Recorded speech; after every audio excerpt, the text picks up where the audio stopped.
Hope you're all doing well. I got a late start this morning around, I want to say 6 a.m. was my late start today. So let me just fix this. It looks a little off. Awesome. Hello, Ayrton. Good morning. Hello, Dan. Welcome. Matthew, good morning. Amanda, good morning. Heather, good morning. Dan, Mr. Awesome, good morning. Chris Mendoza, good morning. And hello to everyone on YouTube. So I want to make sure, because sometimes not that I forget, but in the midst of everything else, if you're watching this on YouTube, that's because Chris Mendoza has done a fantastic Technomancer job on YouTube. So our YouTube channel is awesome because of Chris. So if you're live on YouTube and you're watching us right now from wherever you are, that's because Chris has done an incredible job on our channel on YouTube. Good morning, Tanya. Hello. Good morning, Sarah. Welcome. I'm just gonna say good morning. You apply the time zone where you are, because it's morning still here. Good morning, Jenny. At 5, your dog got you up at 5. That is awesome.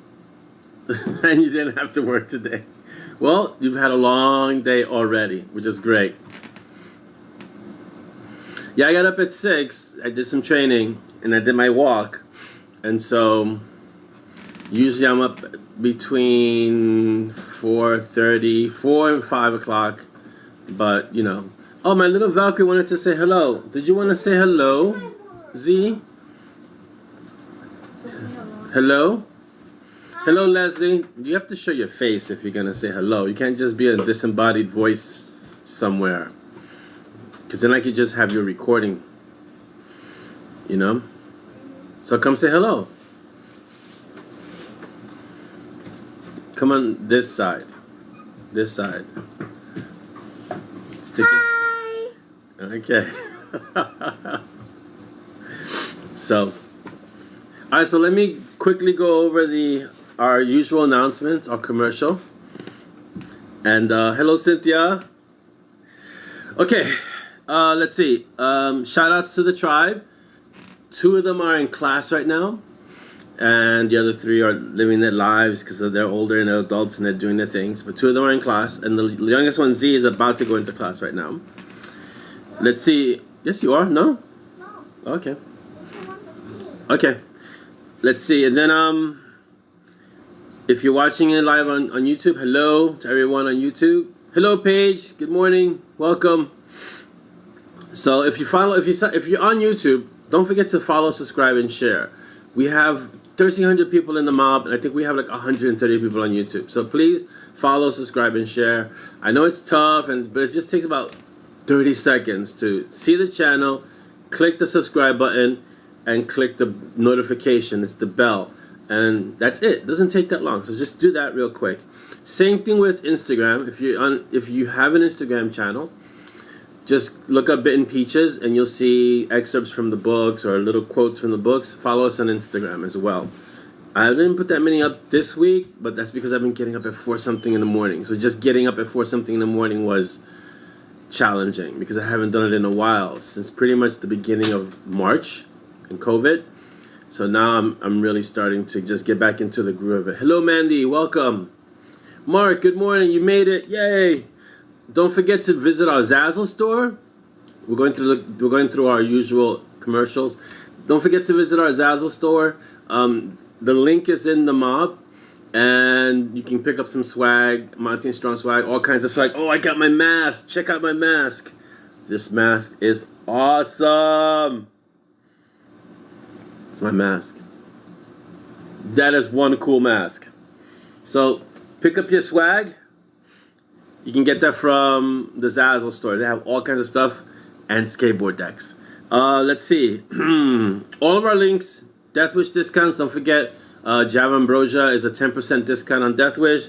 Vest, thanks to Glenn Vest, who got us both the discount codes, is also a Death Wish discount. So Vest, JAVAMBROSIA, and JAVAMBROSIA give you 10% off of the Death Wish store online. accept subscriptions. Let's see, the newsletter. I've been really neglecting the newsletter as of late, but we have a newsletter with about 5,000 people, you know, and I put out information there. So join the newsletter. Go to the website, give us your email, and I'll send you regular newsletters. There are some things that you'll learn that you may not pick up in the mob right away. It eventually makes it to the mob, but it's better to get in a newsletter because you get it right away. So please join the newsletter. Also, it increases the newsletter, which is awesome. And, you know, share and talk, and you can email me as opposed to just not FBing me, but you can actually email me also if you have other questions. Let's see, I have a note here. I'm also just repeating my shout out to Chris for being the ruler of the TNT, the Nexus of Technomancy. That's Dolly's notes. That's awesome. So thanks again, Chris, for the fantastic work you do on YouTube. I really appreciate it, and the whole team, which consists of me, Dolly, the tribe, everyone. We really appreciate it. All right, so updates right away. Let me get into the updates because we got so much time. The Blood Rule box set is going to come out next week, I think. So if you've been waiting for the box set, I know some of you already have all 3 books at this point, but I know people who like to get box sets. So if you've been waiting for the box set, next week I'll release the box set for Blood Rule. Also, let me know how the quality sounds and how the video is. If it's breaking up or if the sound isn't too, you know, if it doesn't come clear, let me know. So the Blood Rule box that comes out next week. Walking the Razor. I'm at 40K, and I think I'm about halfway. So this book I think is going to be really long because at 40K I'm usually looking at the end. Right now, 40K, I'm about halfway. So it looks like I'm going to have to do some crazy writing between now and when I think the book is going to be done, or crazier writing because it's got to be done by a certain date because it has a deadline. So 40K is about halfway. So it's going to be nice and robust, this book. Next week, I will reveal the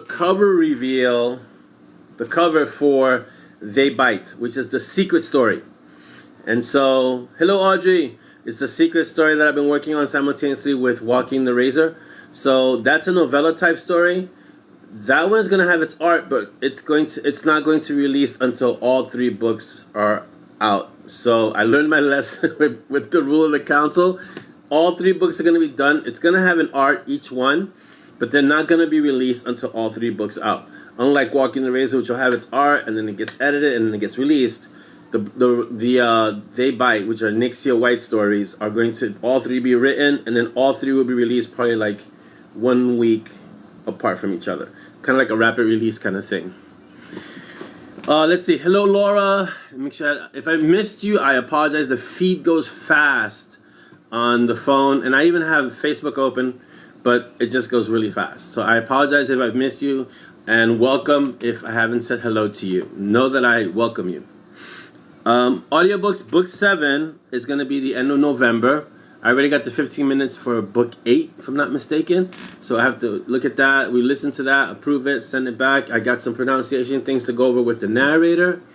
And because I look at the words that he gives me and say, wow, how did I even put that in the book? But apparently I did. So I gave him the pronunciations for some words because when you write, you don't really think so much about how the words sound, at least personally. But as a narrator, it's a whole different way of doing things. So it's like he has to think about how these words sound because he has to say them over and over. So there you go. So I had to give him he gives me a whole list of words like, how do you say this? And so I had to kind of phonetically, it's not really true phonetics, it's more like my phonetics, and give him how the words sound. So I did that with him last week. He does that, he starts doing his recording, and then we start getting the initial first minutes. We look at that, and then he does the whole thing, and then we go over that. And it's just a long process for audiobooks. But book 7 should be out in November, which is awesome. I was speaking with Chris and Dolly, and I'm going to start doing these little moments of Zen, which are not like the mob TV. It's basically just thoughts and things while I'm doing other things, like maybe if I'm on my walk in the morning at 4 something in the morning and I want to kind of pop in and share some thoughts with you, I'm going to start trying to do those. They'll be short, like 10 minutes. and it's not gonna be. We're not gonna have a back and forth. It's just kind of me sharing observations, thoughts, things like that. So, just be prepared. It's gonna be. It's like a flash mob type of thing. Where I'm just gonna be, hey, good morning. It's 4:30 in the morning. I'm walking. This is the second mile. Just wanted to share a thought with you. It's 10 minutes long. I don't think it'll be longer than 10 minutes. It might be shorter. And I'll just kind of share some observations that I've had. So little moments of Zen. So right after walking the razor, sepia blue. There was a post earlier today about when do you know when to call it quits? And sepia blue still has 2 books. So as long as I can write, those books get done. Okay? So I have to do those 2 books. They're going to be done one right after the other. And then jump into Night Warden, and then we jump back into now I won't say continuation, but the next phase of the story for Monty Strong. And yes, Davina, it's more like a video diary than a chat. It's not. There's no back and forth. It's basically me just sharing ideas. So some really quick things, and I'll say these again later on. Alex Polak has his book, Magic Unveiled. It came out recently. I believe the 15th is when we got it in Kindle. Get your copy if you haven't gotten it already, so please get it. It's his first book. He's a mob author now. And so, yeah, we really want to support him, so please get that copy. Also, Noah's working on a kind of an anthology with... He has these fantastic authors that he managed to get to contribute to this anthology. It's a humor anthology. I don't know if I can say much more than that because I think he's still getting authors, right? So once that's really finalized, excuse me, then we'll promote it even more. But Noah's been doing a lot of heavy lifting on that one because he's the editor. So he's getting all these authors, he's getting it together, and then he's going to get this whole thing out. I believe it's called... I won't even give the name away yet because I haven't spoken to Noah. Just know that he's working on an anthology. It's a humor anthology. If you want to, and you can write a short story in about a week, contact Noah. Other than that, I think it's going to come out really soon, like next month, really soon. So, as you know, hold on, let me see. Yes, Chris made mention. He has Piers Anthony on board. So, if you know the Xanth stories, that's who Piers Anthony is. So, this is going to be a huge thing. So, it's kudos to Noah. What does page say? What does page say? Hunter Blaine included. Tecatlipoca. Oh, it's one of these old Incan or Aztec names. For Luke, yeah, those names would make anyone stumble. It's even Luke Daniels, because some of those Aztec names are tough. I think Dolly is back. Say hello, Dolly. Hello, Dolly. Hello, Dolly. Put your face in here. Or do I have to turn the phone? You're not going to put your face in? No? Come on. Stick my face. Alright, I'm turning the phone. It's fine. Say hello. Hello. Hello. Hello. Hello, Dolly. Alright. So that's what I do with the narrator. And okay, so you guys know I'm training again. If you want to kind of hang out with me and join me, I'm getting up every day, so there are no days off. I do something every day. And it's either kettlebell lifting, which is Monday, Wednesday, Friday. Walking is every day. I'm walking with the warrior. So I do my walk in the morning, then I come back and I pick him up. He's sleeping and I say, come on, let's go. We got to go. And we do another mile together walking. So it's been really awesome. So if you guys want to start something and kind of document it and we can do this together, I kind of always leave something on Instagram in the morning. It's usually me and my really grumpy looking face or just the time. So let me know if you guys want to jump in on that with me. Okay, so that's basically it. I think that's all the stuff we've been discussing. So your questions and how you guys doing and how's everything going and how are you guys coping with the virus and how is life basically? Talk to me as I drink some coffee. And tell Ayrton I said hello, Ayrton.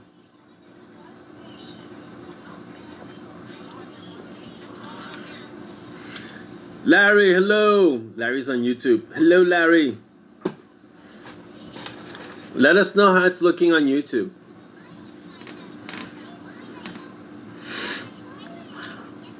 Yeah, for him it's early morning. If it's the Larry I know, because he's like 3 hours behind us, so it's still really early.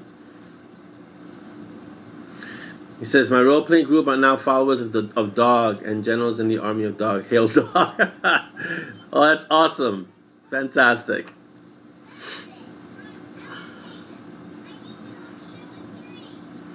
Yeah, so... Ooh. Really, Alicia? So they try to get in now. Oh, is it because the weather is changing? So how do you deal with that? Wow. Life needs more caffeine for us to... Yes, life. You could always use a little bit more caffeine, Tammy, for sure. Jenny, what is the interview for? That sounds awesome. Jenny says she has an interview this afternoon. We wish you all the luck, Jenny. Yeah, Chris, I'm surprised Larry's awake at this hour for sure. John asks, how about having Monty and Strong hooking up with Yeti, Bigfoot, or Sasquatch? Too many authors have done that. I don't know. We'll see. I'd like to have them go into the American wilderness, but we'll see. It's a whole different thing because they're basically urban characters, but it's possible. I won't say no to anything. Anything is possible. Tammy says there can be no other Larry. He sounds like the Highlander. Lisa says lots of pet safe traps and looking around the outside of the house to see if anything needs to... Right, because you want to eliminate any entry points. So it's perimeter security, basically. Yeah. Jenny says she's going for a new counseling position to change practices. Good luck, Jenny. I hope you do really well. And I hope the interview goes really well and you get the position. Cynthia, yes, a skinwalker. Yeah, I don't know if we're going to... Skinwalker I definitely can't do because that's Jim Butcher. So, and that would create an uproar. So I'd have to call it something else and maybe go back into the mythos of that. Or a Wendigo who got lost.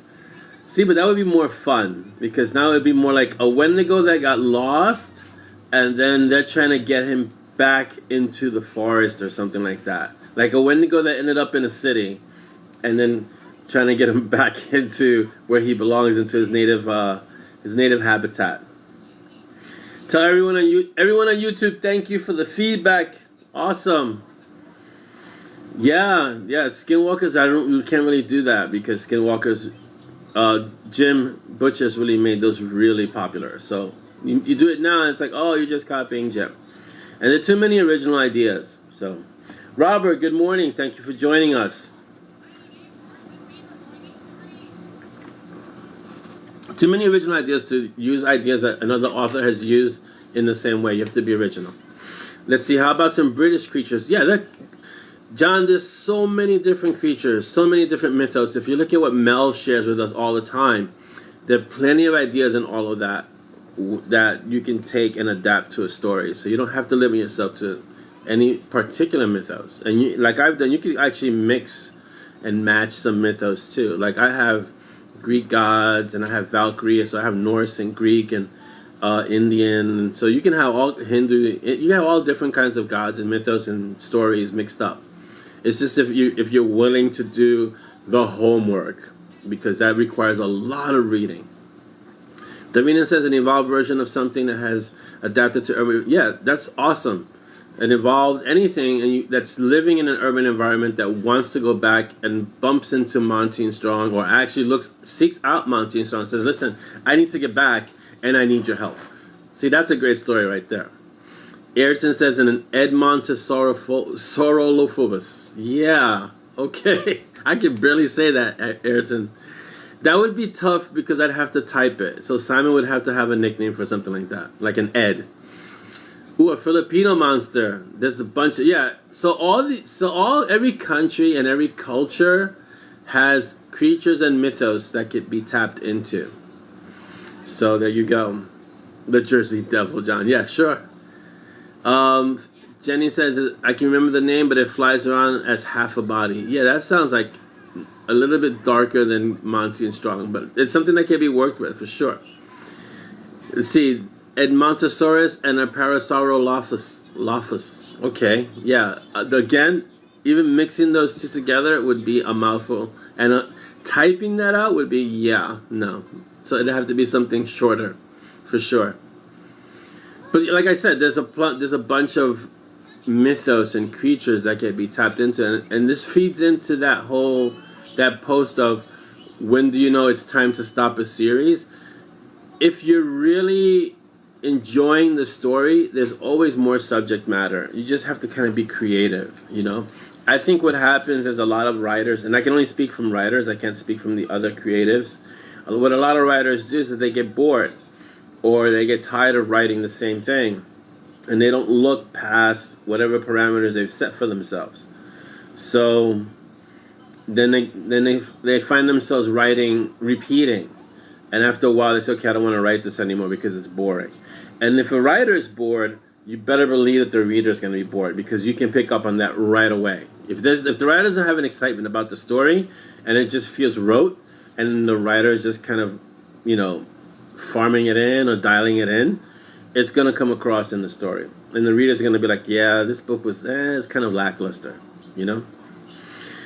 Let's see, Pacific Island Gods. Oh yeah, there are plenty of Pacific Island Gods. Even though Disney has done Moana to death and things like that, but there's still so many Pacific Island Gods that haven't been touched. So yes.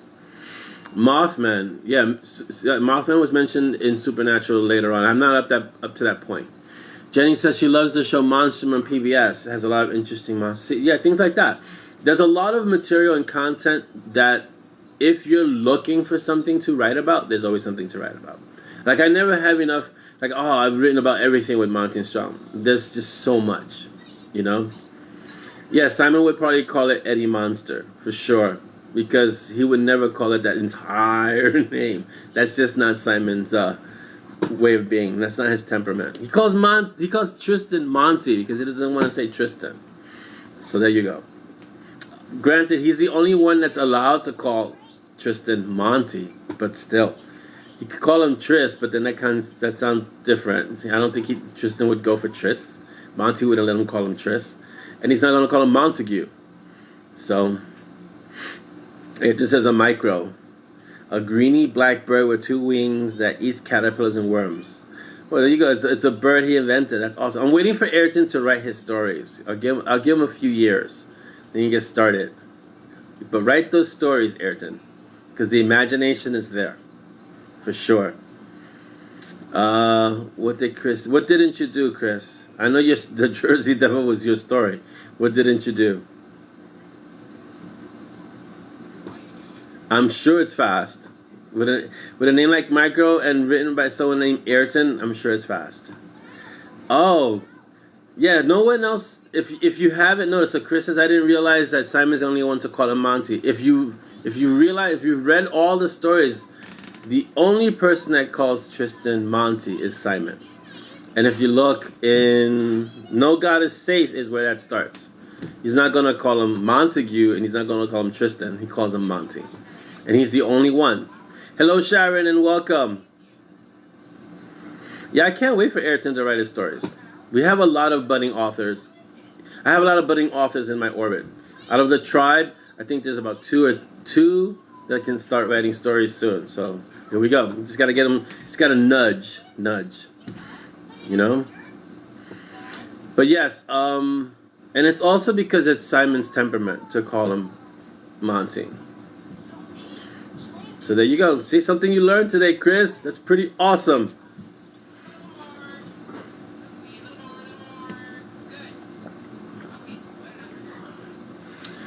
Well, he can be an author illustrator.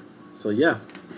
Davina says that Ayrton is an author-strator because he's an author and an illustrator. So definitely, yeah, take some pictures and send them to me, please.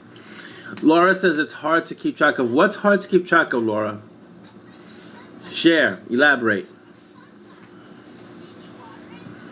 And good afternoon, Sharon, if I didn't say good afternoon. Yeah, I believe that the lockdown has been good for Dan's movie collection because there's a lot more reading and movie watching going on right now because you can't go out as much. So that's what's happening. Laura says, oh, all the new authors are hard to keep track of. Well, there are a lot of new authors that are coming into the mob. We've always had authors in the mob because the mob is that kind of a place. And now there's some new authors starting, which is awesome. And we have a lot of little ones that are growing. And like Ayrton, I have 2 in my tribe that are starting. So yeah, it's like that. And Simon Irreverent, who knew? Yeah, he's never gonna buck to convention. So, I mean, he's the one that smart mouths gods. So, calling Tristan Monty is not so much of a stretch. But that's just the way he is, you know. Chris says Dan is trawling through his collection. Yeah. What's happening now, what I'm really excited to see is all the authors that are taking on writing now during this pandemic, during the quarantine, and they're starting and they're in the mob, which is fantastic. So we support those authors, and we support anyone who wants to kind of start this creative endeavor. It's not easy, so all the support you can get is a good thing. So congratulations to the new authors, and if you're an aspiring author, don't aspire too long. Just start writing and get all the hard parts done and out, and then you can start polishing. So, but don't aspire. Don't just stay as an aspiring writer. Aspiring is just living in a fantasy, you know? And it's better to get it done. And even if it sucks in the beginning, as people say, at least you have something that you can work with. Tammy says, that's like saying TK is a bit cross. Yeah, just a slightly cross. So we'll see. Davina says, we'll know the energy signature thing is serious and that Simon is really sick if he starts taking things seriously and calling power plays by their real names. Yeah, he's making a serious transition. Right now, even where he is right now, he is making a serious transition. Not so much to that extent, but yeah, in recognizing power. Yeah. And he had a great little run-in with a new character that we'll see later on, and Sid Rat, and the box that he got from Sid. Well, it's not that TK is cross, it's just that you don't want to cross her, and she is in a perpetual I will rip your face off mood. But that's also because she has to be. And there's a reason behind that. Once I get into the 10, you'll see why TK is TK. I can't really explain it now because it would give too much away. But she didn't start out that way. She had to become that way. And then she remained that way because it's what's safer for the people around her, for her to be that way. It sounds a little paradoxical, but it really is safer for her to be that way. Like if you see the interaction that she had with Jessica, you know, the default is that she could have just blasted Jessica to bits, but she didn't, which is, you know, I would say restraint. Yeah. Davina says, I generally agree with TK, and this is slightly worrying for me. You know what's really worrying is that I write TK, and then I speak to the person who inspired TK, and they're almost identical, and that's scary, Davina. So there you go. That's even more worrying. So there you go. Yeah, TK is a very interesting character, along with LD. LD, if TK is dangerous, you have to think, how dangerous is LD that he's with her? Because he comes off as kind of the more laid back one, but he might actually be more dangerous than TK, because TK, it's right in your face, it's up front. LD is a little bit more guarded and reserved, but you know, the old saying is worry about the current under the river, not about the rough part on top, but the undercurrents. LD is that. So it might actually be that TK keeps LD okay. So, and how can LD, Chris says, and how can LD still smile? Yeah, that's a good question. Yeah, what happens is Audrey, because Audrey says TK has no time for fools. She's very, very direct about that kind of thing. And LD is a little bit more kind of, I don't want to say political, but he's more understanding in terms of that. And she's like, no, I don't have time for this. You know? Yeah. See, Davina has it right there. Davina says, I've seen that idea used before. Do one really horrible thing, get a rep for being a psycho, and it puts people off attacking. The thing with TK is that she's done more than one really horrible thing. The rep is well earned, And it still keeps people from attacking her. Yeah. Larry says, I sleep next to TK. Yeah, you do. And there you go. And you're still here. So there you go. So that says a lot. It says a lot for TK's restraint, and it says a lot for who you are as a person. So Glenn asks, does the quiet ones are dangerous mean the noisy ones are not dangerous? No, it just means that you hear the noisy ones coming. You don't hear the quiet ones coming. You see, that's what makes them even more dangerous. The noisy ones can still be dangerous, but the quiet ones are even more because you don't hear them coming. Tammy says he sasses TK, you know he's saying, yeah, I mean, if you take your life into your hands like that, you've got to be dangerous. You got to be able to back that up. Joy, welcome. Diane, welcome. Darina says, nah, it just means you have time to run. Basically, yeah. And yes, Glenn, that does sound like them because it's very much. If you ever meet those two, it's very much like that, for sure. Yeah. So that's basically what's happening with Simon right now. I don't want to say too much because it'll give away. And someone made that mention of like, wow, if you keep putting out these snippets, we're gonna have the entire book. Understand the book is like up to chapter 22 right now, and I'm only like halfway through, and I've only released up to chapter 3 in the snippets. I don't usually release that much in the snippets, but when the book is this long, you even that little part that I've released, it doesn't even begin to touch what's happening in the book. So don't despair. Yeah. Jenny says, don't run, you'll only die tired. Seen on a t-shirt. Yeah, there you go. And Larry says, TK, all of the horrible things. Listen, there's a reason why those characters are everywhere. So, Davina says, my attitude to characters like TK are why my husband says he wouldn't trust me with actual power. It's more your affinity, Davina, because you guys would be scary with that kind of power. Glenn wants to know, so when is the book coming? Well, Glenn, the art for Walking the Razor is going to be the middle of November. And then from whatever that art starts, it's about a week after that. And then it goes to another edit phase, and then it's out. So I'm looking at the beginning of December, I think. So you got like 1 more month to wait, and then it's out. But it's not really a month because it's really like half a month. It goes to the art, then it gets shredded, then it goes again for edits, then it gets shredded. So yeah, about a month. Sarah wants to know, can Ink and Peaches communicate with each other? No. Ink is a very different kind of being from Peaches. And you'll see why later on. So they will not be able to communicate with each other.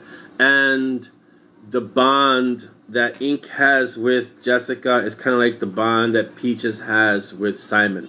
So there's no cross-communicating that way. Yes, Glenn, definitely before Christmas. For sure. Definitely. Oh, yeah. Yeah. Oh, wait. Somebody said something about blackjacks. Hold on. Dan Fan wants to know when you will return to black... Oh, let's see. Oh, my God. I have to do the reschedule. I have to redo the schedule for 2021. And nothing gets done before Sepia. So, Sepia has to get finished. And then I don't even think... I'm not even looking at any of the story, really, until Sepia gets finished. Because it gets started this year. I think the next book gets done in the... Yeah, so... Sepia has to get done first. And then I can start looking at the tangents like blackjacks and things like that. Assassin's Apprentice.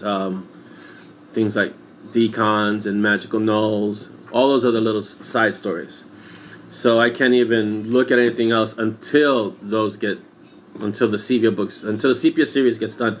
And pentologies are rough to do, for sure. I don't know why I started with pentologies. So trilogies are much easier to do, I think. But that's the case. So yeah, definitely a Christmas gift, Glenn. I don't think I'm going to be doing a short story this year like I did of Saving Mr. K.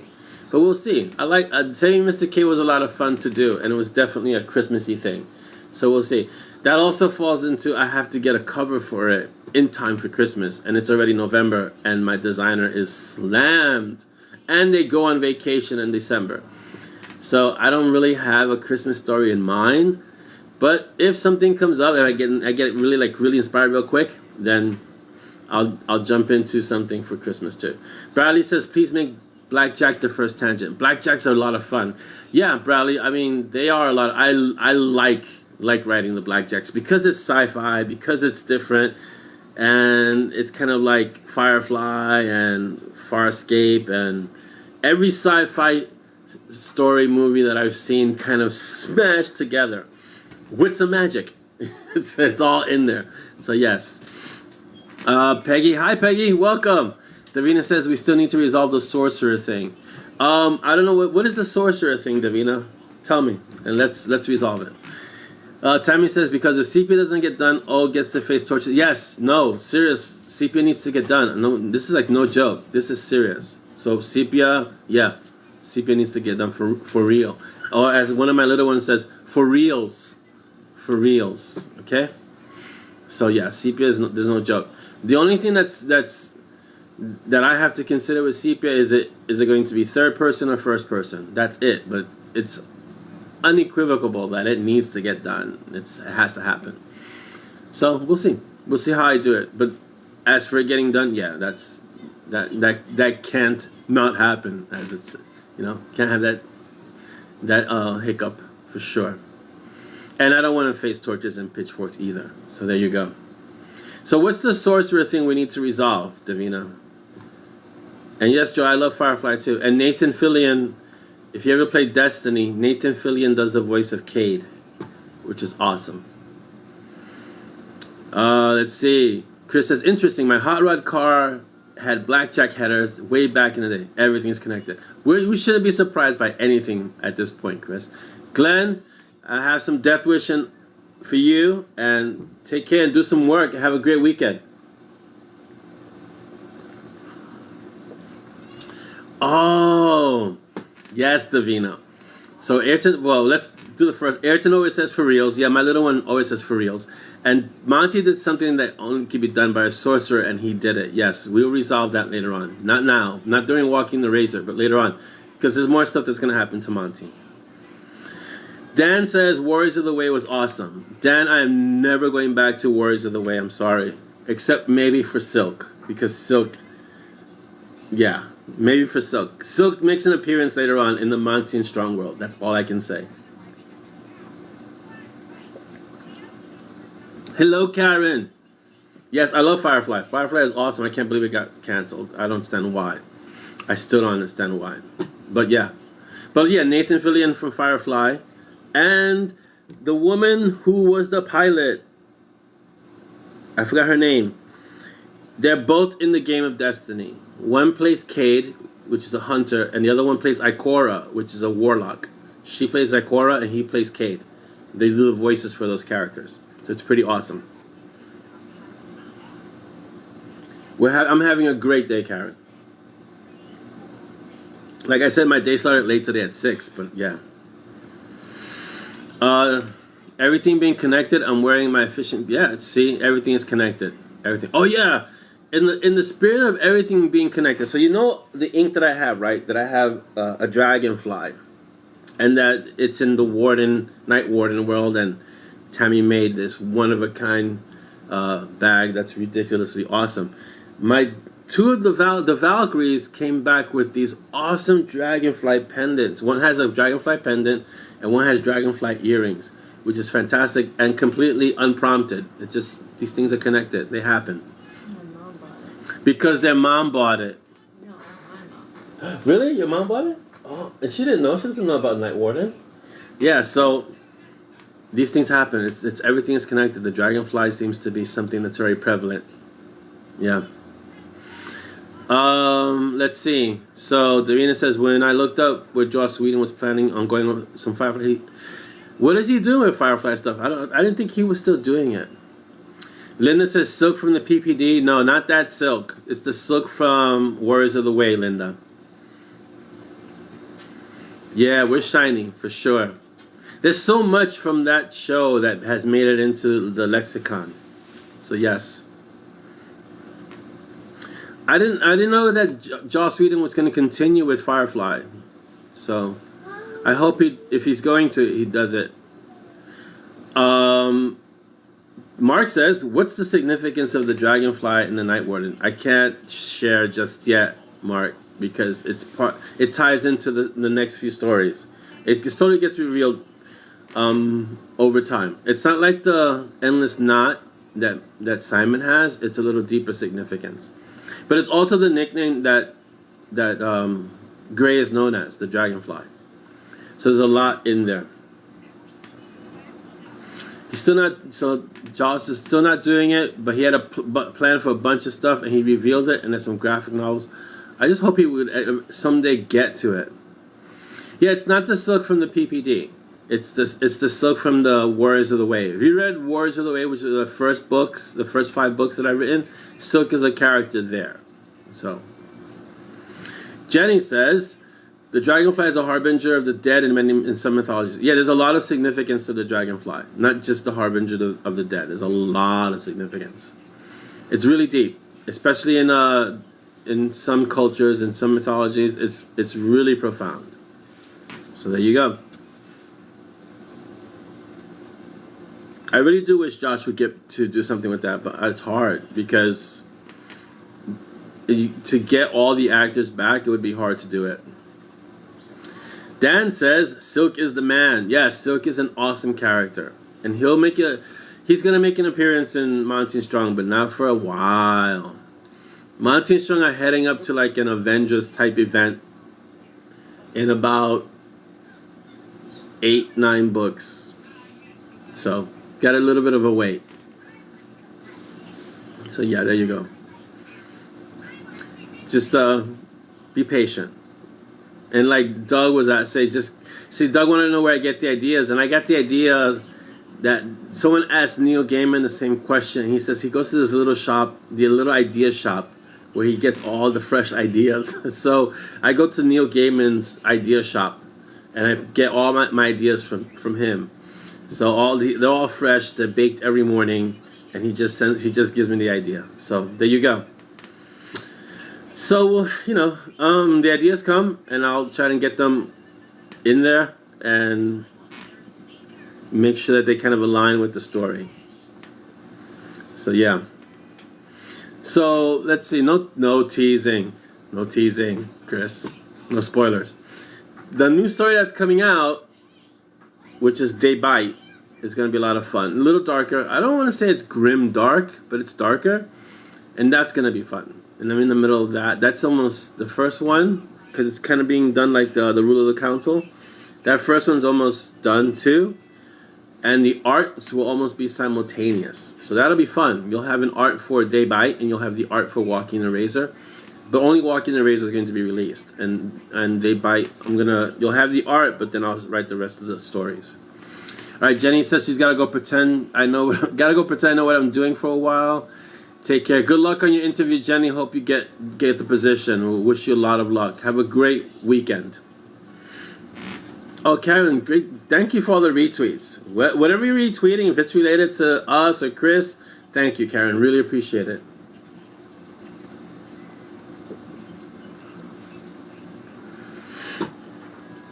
So we have about 15 minutes. So let's get into questions real quick. So I can tackle them with some time. All right, so again, from our question queen, Audrey, you guys can ask questions, but Audrey has been cornering the market on questions. Her first question is, what was your hardest scene to write? Peaches' death. I want to say Silver Clouds, Dirty Skies. If you haven't read up until then, I don't want to spoil it for you. But Peaches' death was the hardest to write because as I was writing it, I knew on a deep level that this was not going to fly. I knew it. I said, I'll make it work. But there's no way he can stay dead. It just can't. Peaches is such an instrumental character to the Monty and Strong world. And people just say, but he's just a hellhound. But he's such an instrumental character, but there's no way that the stories can work without Peaches. And it didn't start out that way. But what Peaches does is that he humanizes Simon, and that's so important. And so even though it's weird, because even though he's a hellhound, he humanizes Simon, and there's no way. When I wrote the scene, I was like, yeah, there's gotta be a way I gotta bring him back. And it took a while. That one took a few days to write, complete the scene, and then find a way to bring him back. That whole scene took about a week, just to be able to write the scene to a degree that it's acceptable and pisses everyone off, and then write the scene that brings him back. So that was the hardest scene for me to write. Yeah, that one. Hello, Malcolm. Good afternoon. Let's see. I missed some things. Yeah, Davina for sure. Yeah, that was like, and then I did it again. But the second time I did it, you guys already knew, and it was like, yeah, right, sure. But the second time I did it, there was a lead up into what it was, and you already knew that it was not going to happen. That this was something else. I don't want to give it away because there are people who may not have gotten to that point. But the second time that happened, you already knew it was a lead up. Like, oh no. Hello, Mike. Yeah, I know. I said just a hellhound, but there's only one hellhound, and he's awesome, and it's Peaches. But he's the one that humanizes Simon, as strange as that may sound. All right, the next question. What is the first book that made you really sad? Wow, Audrey, these are really great questions. Let's see. The first book that made me really sad that I can recall. I think the first book that made me really sad was The Sword of Shannara. And it didn't make me sad because of the story. It made me sad because it was so good that when I finished it, I was sad that it was done. So that made me sad. I haven't read a book that actually makes me sad in the content of the book, but sometimes you read a book and you just don't want it to end, and then you find yourself getting near the end and you're like, oh no, it's almost done, and you slow down and you don't read it, as much, or you don't read it as fast. Like the last two Dresden books, I read each book in a day, literally one day for each book. I started in the morning and I was done in the evening, and then I was like, if I wanted to say a book that made me sad, if you read Battleground, that's all I have to say. Read Battleground and you'll see why. That one made me sad, yeah. Let's see. Audrey's last question is, do you think someone could be a writer if they don't feel emotion strongly? Wow, that's a tough one. I think anyone can be a writer.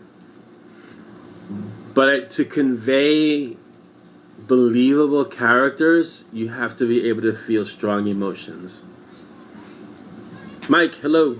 I think that's how it works. In order to get characters that come across as real, you have to be able to feel real sadness, real grief, real anger, real joy, happiness, all of those things. So yeah. All right, so let's see. I hope those are the questions that you have. If you have any question, please ask now. Let's see. I have more questions. I have more comments here. Let's see. We joke behind the curtain and Monty and Simon, right? Yeah, Peaches has saved their butts a few times, or has made it so they can recover enough to save themselves. So Peaches is pretty awesome. Dan Fong says the Green Mile ending was really sad. Yeah, it was really sad. Yeah, and that was a short story by Stephen King. But the ending was sad. Yeah. Terry Brooks released, what did he release? He released a Shannara book, I think, recently. His last book in the Shannara series on Tuesday. Is it the last book ever in the Shannara series, Mark? Or is it the latest book, as Malcolm is asking? It's the formal ending. Wow. That book has been around, that series has been around most of my life. So that's kind of, yeah, that's amazing. And I think they even did a show on the Shannara series. So I'm surprised that he finished it off, because he was doing spin-offs left and right. Ayrton wants to know, do I like dinosaurs? Yeah, I like dinosaurs.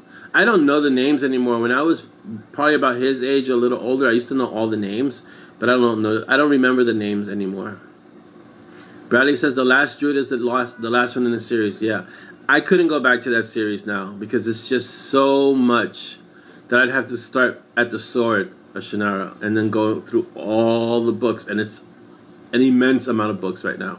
I could, but I'd have to really carve out the time for it. See, the Once and Future King was incredible. Yeah, books like that I can see because those are like evergreen. Let's see. Sharon asks, "What is the best film adaptation you have seen from a book that you've loved?" It's hard. I don't think it's hard because Sharon, it's just the movie never really lives up to the movie in your mind. So it's really hard. I have yet to see a film adaptation that lives up to the movie that I created in my mind about a book. So it's hard. Alex says, "Thank you for the shout out. You rock." Yes, Alex, man, that's what we do. We support our mob authors for sure, and other authors too, but definitely our mob authors. Welcome, Alex. I didn't see the Shannara TV series because for me, the Sword of Shannara, and I read a lot of Shannara. For me, what I have in my mind, I know that we're going to be able to capture it in a series. So I didn't go there. Yeah. Bradley says, "Yeah, I'm getting ready to start a reread of the Shannara series so I can read the last two." That's really what you have to do at this point because there's so many books and so many tangents. And Al-Anon, geez, I still remember some of the character names. It's just I have to start at the beginning. And the first book is like 800 pages long. So it would be a long read. Cynthia says, "I posted yesterday about the last book that made me sad enough to cry, and I won't say why in case someone have not read it yet." Which book was it though? Is it the book that we're discussing, or was it a different book? You could mention the book, Cynthia. You don't have to mention what made you so sad. Unless you're talking about Battleground, then you can't mention what made you sad, because that would spoil it for too many people who may not have read it. But you could say it was this book for sure. You know, as we say, words have power, right? And so authors, and this ties into kind of to like Audrey's question about being able to feel strong emotion. To have that kind of ability to write a scene that impacts readers, and I know a lot of people were upset with Battleground. To be able to do that, Jim has to be able to feel that and be able to, do that. So Tammy says, "It's hard. There's some books I've fallen out of love with, too much work to read, and my sanity is strictly rationed." Yeah, it does happen. And that ties into that other question of when books come in a year, 2 years, 3 years later, it's hard to reconnect with the characters and feel something for the characters because it's been so long, So that's why when you take that long to write, you kind of lose readers that way because it takes too long for the reader to reconnect. It's like what I just said. In order for me to read the last book of Shannara, I'd have to go back and read the Sword of Shannara just to get kind of reacquainted with all the characters. Patricia says, "Battleground definitely made me sad." Yeah, same here. And Davina says, "Sanity is overrated." Well, in the mob, yes, this is true. Laura, I hope you're enjoying Peace Talks. Remember what I told you? Peace Talks is actually half a book, even though it's a full-length book. But I'm saying it's Peace Talks and Battleground are one book. So you want to read one and then read the other one right afterwards. And yeah, Chris, I was mentioning this to Dolly the other day about one of my reviews. The reviewer, and I don't really read reviews, but this one made me laugh. Reviewer was upset that she was gonna have to wait months for the next book after Dark Glass, and I know I've mentioned this before. And just like you, I remember waiting a year or two between books. And that was the way it was. Sharon says, "I'm always sad when I finish one of your books. I just want it to be a never-ending story. I tend to read them fast because I want to know what is going to happen and then get sad because it's finished." That's just a natural thing, I think, when we read stories about characters that we enjoy. I think that's the natural reaction, that we get sad at the end, But I'll keep writing if you keep reading. So there you go. And like I said earlier, I'm gonna have to start sharing with some of my tribe, so that when I can't write any longer in about 300-400 years, then they can pick up where I leave off. Davina says, tried it once, didn't work out, never again. What did you try, Davina? I'm missing the conversation, sorry. But something is rated. Okay. So that's the case with a lot of issues in terms of books that are characters that you love, but then if the author takes too long, you kind of, it's like you have to get to know the characters again. That's what happens. So that's why you see a lot of authors do not take long between books, because we want to make sure that the characters stay present in your lives. Yeah. Oh, Sanity. You tried Sanity once. Yeah, it is overrated. We don't do Sanity that much. Yeah, Chris, I mean, I'm kind of in both camps with rapid release. For me, and I guess my generation, we grew up having to wait, right? So rapid release is not the norm for me. I mean, I can release rapidly. I can release so rapid that it affects the quality of the books. But I can release rapid. The way I release now is considered rapid, right? There's even faster, like every 2 weeks, people release books. But I grew up waiting a year, 2 years for a book. So it's like that. Darren says, I need to read more Shannara, but some Orlando's books keep getting away. I'm sorry, Darren. Not sorry. Patricia says, oh my God, George R.R. Martin. Yeah, see, I mean, that's a long time. Like Patrick Rothfuss, it's a long time. And readers move on. That's just what happens. And it is a different world for writers and readers now, Chris, because writers write faster and they don't have to wait for publishing houses to get the books out in a year or 2 years, so they can write at their pace. Some will take a year. I just picked up a book the other day. I'll definitely L3 it. It's about a school of magic. She released a book this year, and the next book doesn't come out till 2021, and it doesn't faze me at all because I'm used to that. But for some other people, that would be a turnoff. They're going to be like, no, I'm not going to wait a year for another book. So rapid release has changed the sensibility of a lot of readers, for sure. Yeah. Yeah, and Tammy, and like Tammy, that's what happened with Robert Jordan. Someone mentioned Robert Jordan. Yeah, Tammy.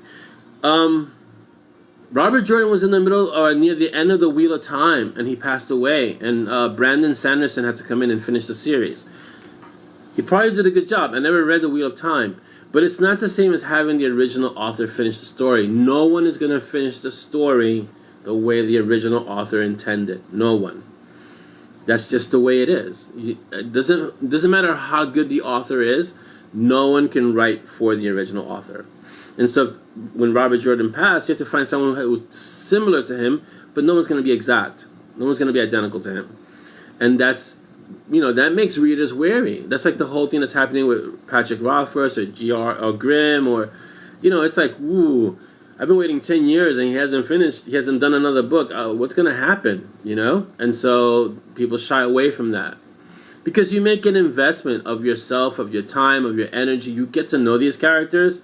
And then a 10-year hiatus or a 5-year hiatus, that's a long time. Even with Butcher, we waited 5 years for Peace Talks. It was worth the wait. But 5 years is a long time. And the good thing is that he did Peace Talks and Battleground together. So it was 5 years and then a few months. And that's okay. But if it had been 5 years and then another 5 years between Peace Talks and Battleground, you'd have a lot of upset Harry Dresden fans. A lot. Let's see. Davina says, how many years did we live? Oh, man. Clan of the Cave. I read that whole series. It was an epic wait, Cynthia. Forever. It took forever. It's like, I grew up by the time she got through those books. Yeah. I mean, I grew up. I literally grew older. Yeah. Let's see. Yeah. No one else can write like the actual author. Correct, Davina.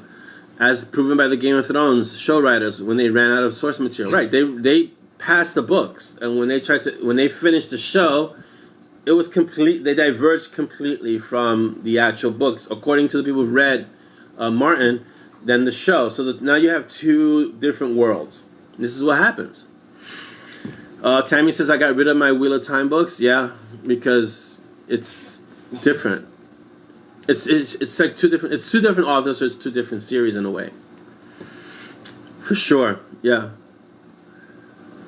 And that's what happens. So you read the books. Here's the thing, and again, this one is a real, and we got like our 5 minutes, so let's get it. This is a real point of contention between readers and authors, right?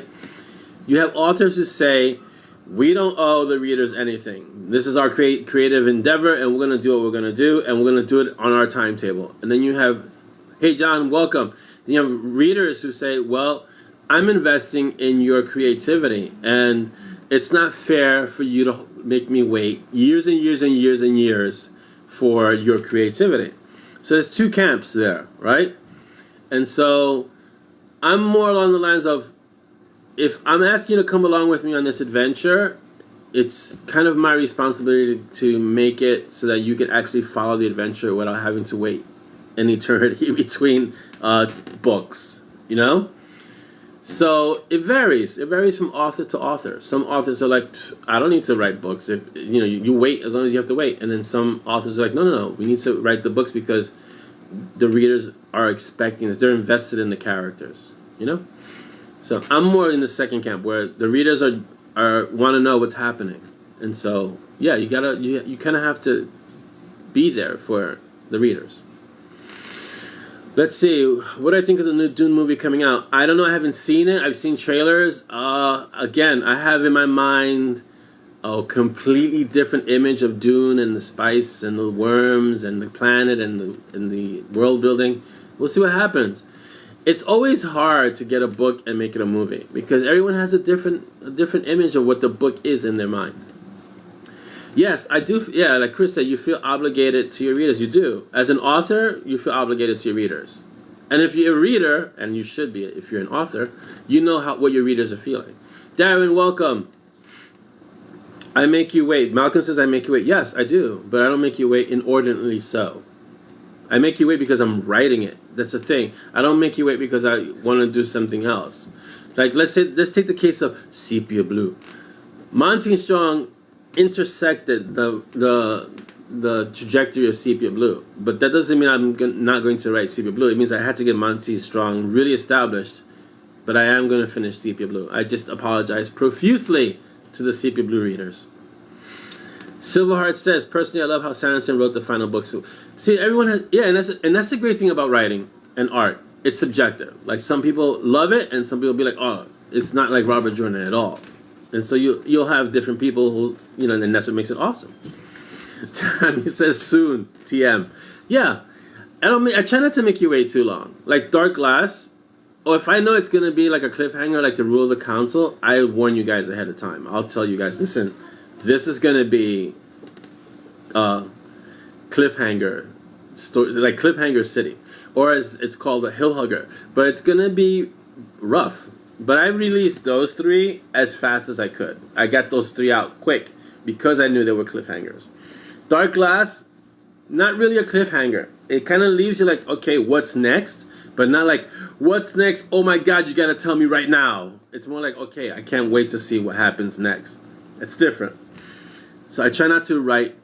And I've always said that the only book that I've really done that was Blood is Thicker, where the ending on that book the original ending on that book nearly got me hurt. Physically hurt from the readers. Because when they read the original ending, they were like, there's no way you can do this to us. You better change this ending. And, fortunately, I'm surrounded by awesome mods and awesome readers who were very honest and said, you can't do this. It's too much of a cliffhanger.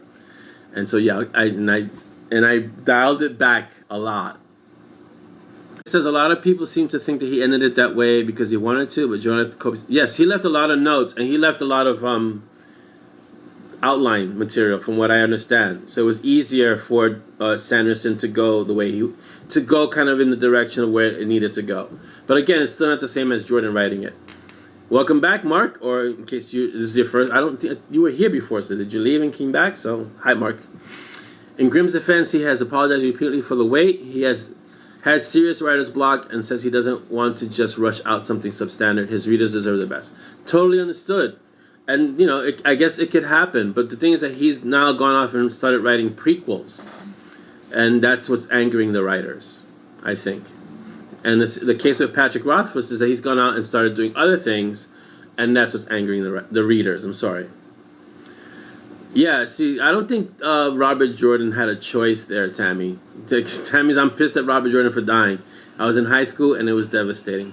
Most of my friends were books, so I'm not reading the books. And I can totally understand that, because for a lot of people, you get so invested in that world that you're losing someone, you know? And so it's rough. It's hard. And so that's why, yeah, you're not going to read the books because Robert Jordan didn't write them. Malcolm says we have different opinions. There's DG. I need the next one now. Yeah. So yeah. So Patricia says yeah. The prequels are definitely annoying. I haven't read them, so I don't know. But I can't speak to that. But there you go. So okay, guys, we're gonna wrap this up because oh wow, it's like oh man, 12:40. So yeah, we're right on time. Awesome. So yeah, so Grimm is writing prequels, and what readers are saying is, why is he writing prequels when he should be finishing the series? He should be reading the original series. Like times, and you know these things happen. Uh-oh, Dolly questions. Yes, don't forget your Dolly questions, guys. How does Dolly cope when you get like a bear with a sore head over a plot? I don't know. You want to ask her? How do you get when I get like a bear? She doesn't know. You need to clarify. I don't get like a bear with a sore head over a plot. I work the plot thorns that I have, or the plot knots that I have. I work them out pretty quietly.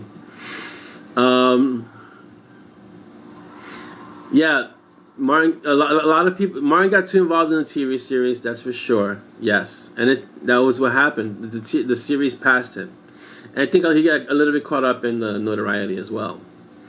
Cynthia asks for Dolly, Sinatra and ZAZZLE stuff in the works. Oh, you should create some Sinatra and ZAZZLE stuff.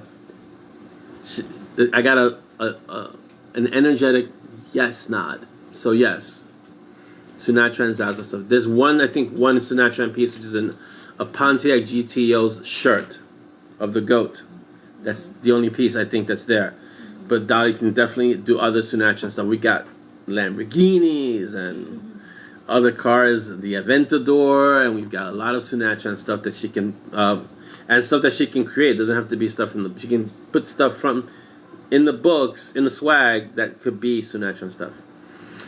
It's transportation stuff because Cynthia drives a bus, so that would be awesome. Tabby says, Dolly sets the Valkyries on him for entertainment. Yes, that's how she deals with when I become a bear with thorny plot problems. Ryan wants to know, where do you get your own plush Peaches? Would make a great Xmas gift. I went into this a few episodes back. The plush Peaches are handmade, so they're really pricey. And the person who's making them right now with COVID, she's going really, really slow. And trust me when I tell you they're pricey. And I know it would make a great Christmas gift, but I cannot in good conscience say go get one at this price because it's really, really, really pricey right now. Which is why I only get like 1 or 2 or 3 made, and one has been appropriated by the youngest Valkyrie. So once we can get them affordable, a little bit more affordable, then we'll start releasing where we can get them out to you guys. Davina still wants a Peaches. Yeah, okay. And Peaches extra, extra, extra large. Yeah, sure. All right. Larry asks, what is Dolly's anvil budget? I think he means annual budget for dealing with you. I don't know what that means, anvil budget, unless she has to pound on an anvil. For dealing with me pre-caffeine. I'm actually very easygoing pre-caffeine. I get up at 4 something in the morning and train pre-caffeine. So I manage it really well. It lasts me like 2 days sometimes. Ryan goes, but I want my own Hellhound Peaches. Eventually, everyone's going to have one. Don't worry, Ryan. A life-size Peaches is a Cane Corso, if you want to actually know the breed. They, too, are pretty pricey, and they need space because they grow up into big dogs. They belong to the Mastiff family. Those are big dogs. If you wanted to get a life-size Peaches, a real Peaches. They're beautiful dogs, but they need space. and it's an expensive breed, the Cane Corso, and it's hard. You got to get it from a breeder. They're really, really hard to get in the States. There's only a few places in the States that breed them, reputable places that breed them.